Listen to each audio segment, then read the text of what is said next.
Welcome back, Zombie Slayers, to part 2 of my Nacht Der Untoten high round strategy series, and we've switched over to Black Ops round 7 here, and we're in the help room, and this is where we're going to camp till about round 10. So where I like to stand is basically opposite this window next to that shelf, where you can kind of watch this back window as well as the side window and the stairs where most of the zombies will be coming from once they've all spawned into the map. And this might look a little bit intense here, but it's actually not too bad until you get to about round 10 and you get much more zombies per round than in these lower rounds. So I'll just be trying to build up my points again because we hit the mystery box quite a bit trying to get the thunder gun earlier. And I want to do that again, so I'll probably build up to about 10,000 points and then we'll hit the mystery box again and see if we can get the thunder gun and probably monkey bombs and some of that stuff as well. It would also be good to get the ray gun as my secondary to be able to kill the zombies in the earlier rounds that little bit quicker.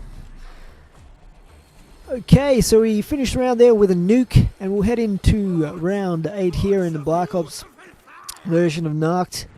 So I'm just going to board up these two windows and try and keep those closed as long as possible, because the problems you'll get if you're running a train in this area, I'm just going to hit the mystery box again here. Yeah, don't want that. The problems you'll get are from the zombies coming from this window at the side primarily, and those that come from the back as well. They're the ones that could block you off potentially, so I have to keep an eagle eye out for zombies coming through those windows and try and keep them boarded up as long as you possibly can. But eventually when the zombies spawn in, they're just all going to come rushing down those stairs like you saw before in round 7. Now while you can, as I said in part 1 of this series, you can run a train in this room if you want. It's doable. But it's not as easy as running the spawn area train that I showed you before.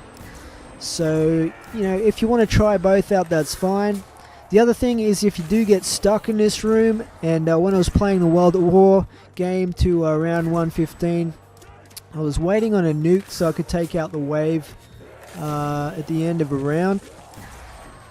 So I was waiting on the nuke, and then I got distracted by a zombie coming out of a window at me, and the nuke ran out. So I ended up getting stuck in this room basically just after the start of the next round, and this is about round 80, 90, something like that.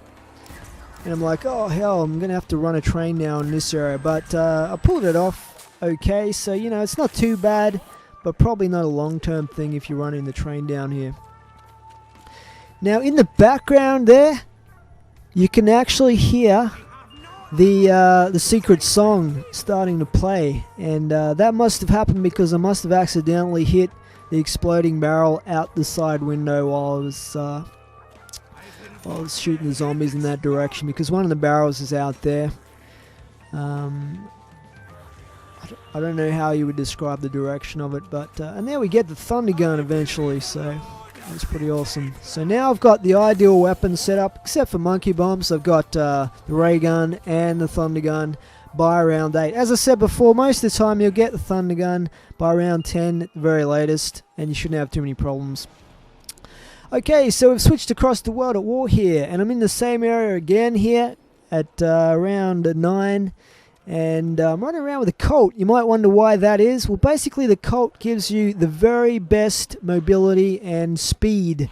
And when you're dodging and running trains in tight areas, that's exactly what you want. So it's kind of like having the stamina up perk just by hanging on to the M1911 as your secondary weapon. And that's why in these high rounds in Nacht, at least in World at War, having the M1911 as secondary is a very, very highly recommended, so you can have that mobility. As my secondary, I've got the Browning machine gun, heavy machine gun that was in World at War. It is a beast of a weapon for zombies, and I'll group up all 24 zombies in this area as we did before, and then I'll take them up the stairs and down to the help room, where we'll take them out with the Browning. We might not even get as far as the help room actually with that thing, because it's a pretty beast for taking out big groups of zombies, especially at a low round like round 9. Okay, so let's head up. I might just make sure that I've got all of them here, just to be on the safe side. I think there's one more coming back here, and that's probably all of them. So we'll head up the stairs, and we'll take out a whole bunch from here with the deployable Browning. So I'm just getting them in this choke point as they come up the stairs. I think I take one hit here, but we survive and actually end up with 2 nukes out of that, which was pretty awesome. Okay, so I'm going to hit the mystery box again. Now, you may remember with this, what I'm doing is a weapons box challenging World of War in this particular game. So I'm swapping out my weapon for a new weapon each round and using that weapon to get through the entire round. And we hit the nuke there, and that'll take out a whole bunch of zombies. And we'll hang out down here in the spawn area again and wait for them to spawn in and just run that same train, because the weapon I've got now is not going to be too great for taking out zombies, but we'll use it anyway and just run this same train around this area here. Okay, so as I mentioned in the first part of this series, World at War obviously only has 24 zombies per round in Nacht Der Untoten, as it does in Shino, Numa and Verrückt as well, and that means you can get through the rounds much quicker and get to the high rounds a little bit easier in World at War as compared to Black Ops, where you get more and more zombies the higher you go.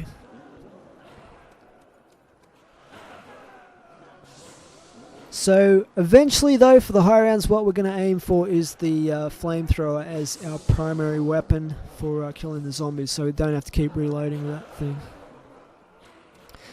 Now I want to talk about Mule Kick being introduced. Now I did say in part 1 of this series that just going to use the M1 got around here, and I did say that there are no perks in Nacht, and it's a stripped back map, and that's true, but you know what? Treyarch decided when Moon came out, and they decided to put Mule Kick in every single map. What do they call them? Classic maps in Black Ops that they introduced. So they put it into, Shino, Numa and Doris, and they also put it in Nacht Der Untoten. And to me, that was really a mistake, because, I mean, when Verrückt came out with the perks, they didn't retrospectively put Jug and Speed Collar and all of that into Nacht at that point.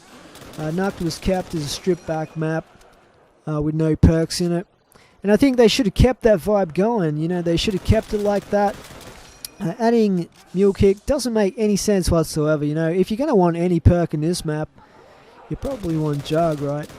But it just, to me, it's a bit of a baffling decision, and really they should have just left it out of this map altogether. And for that reason, I don't use Mule Kick in Nacht at all. I kind of prefer to pretend that it's not even in the map at all.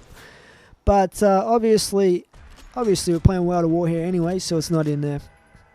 Okay, so heading for our next weapon, which happens to be the Thompson for round 11 in World of War. But let's head across to Black Ops here and see what's happening. As we saw before, I have got the ultimate weapon setup. I've got the ray gun and I've got the thunder gun. So we're set up now to basically beast it through the rounds and get to as high a round as possible now in Black Ops. And I'm just starting the round here in the spawn area. Now in Black Ops Nacht, you want to try and keep that window to the right of this area. You want to keep that boarded up for the start of the round.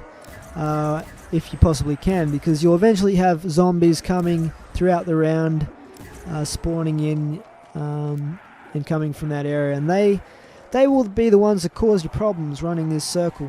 You don't have to worry too much about the zombies coming from the stairs or that other window at the back, because they'll all end up coming from in a line, basically one behind the other from that direction. But zombies coming from where those trucks are, they can block you off and cause you problems. So you have to keep a constant eye out on that window and just be aware at all times of any zombies that might be spawning and coming in that window from that direction. So that's why I'll head back to this window and try and keep it boarded up as much as possible, so that I don't get or delay the zombies coming through it at least. Now early on you can use your ray gun or whatever weapon you've got here to take them out in this spot here if you want. It's probably going to be problematic in Black Ops to take him to the help room to take out the train there, because you'll end up getting the next wave spawning in during the round and possibly cutting you off if you try and come back down the stairs to the spawn area. So for that reason we take out all the zombies in this spot here rather than heading back to the help room like we do in World at War. So try and take out the zombies at that window if you can, before they can get through it. And early on you're going to have a whole heap of zombies rushing down these stairs towards you, so if you can take out as many as you possibly can before you have to start running the train, it's the best way to go.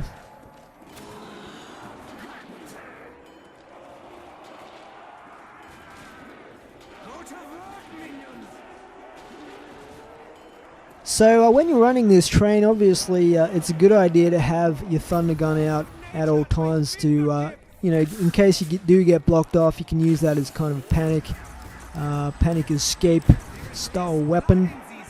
Blast yourself out of trouble.